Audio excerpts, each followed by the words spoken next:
ایک دن گدے نے کھڑکی میں منہ ڈال کر مالک کے کمرے میں جھانکا تو دیکھ کر حیران رہ گیا کہ کتا مزے سے کھانا کھا رہا تھا اور مالک پاس بیٹھا اسے چمکا رہا تھا۔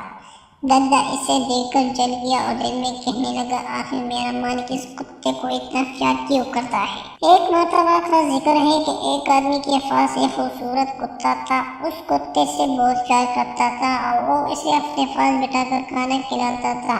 کتا بھی ہر وقت اس کے پیچھے پیچھے دم ہلاتا پھرتا اور جہاں وہ جاتا صاف ہو لیتا۔ آدمی کے پاس ایک گدھا بھی تھا جو دن بھر بوجھ اٹھاتا اور رات کو اکیلا اپنی ہی جگہ پر پڑا رہتا۔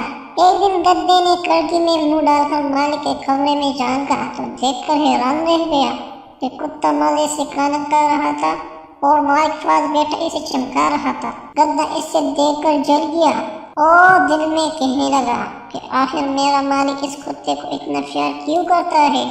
میں دن بھر سخت محنت کرتا ہوں اور کتا صرف دم ہلاتا ادھر ادھر اچھلتا کودتا ہے۔ اس نے سوچا کہ اگر میں بھی کتے کی طرح اچھلنے کودنے اور دم ہلانے لگوں تو مالک مجھے بھی اسی طرح پیار کرے گا۔ یہ خیال کر کے گدھا ڈھنچو ڈھنچو کرتا اور دم ہلاتا جھٹ کر مالک کے کمرے میں گھس گیا۔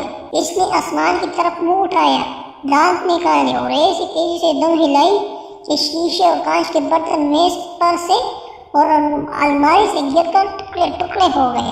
پھر اس نے اچھل کر اگلے پاؤں مالک کی گود میں رکھ دیے۔ مالک گدھے کی اس احمقانہ حرکت سے حیران و پریشان ہو گیا اور خیال کیا کہ گدھا پاگل ہو گیا ہے۔ زور زور سے چلانے لگا، شور و غل کی آواز سے قریب کے ہمسائے بھاگے آئے اور گدھے کی حرکات اور چیخ و پکار سن کر ان کو بھی یقین ہو گیا کہ گدھا پاگل ہو گیا ہے۔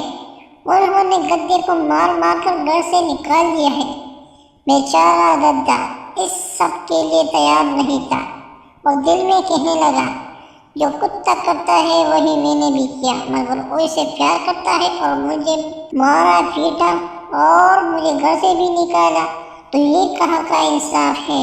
اگر آپ لوگوں کو یہ کہانی پسند آئی ہو تو اس ویڈیو کو ضرور لائک کریں اور اس چینل کو سبسکرائب کریں تاکہ آپ لوگوں کو آنے والے ایسی اچھی کہانیوں کی اپڈیٹ مل سکے۔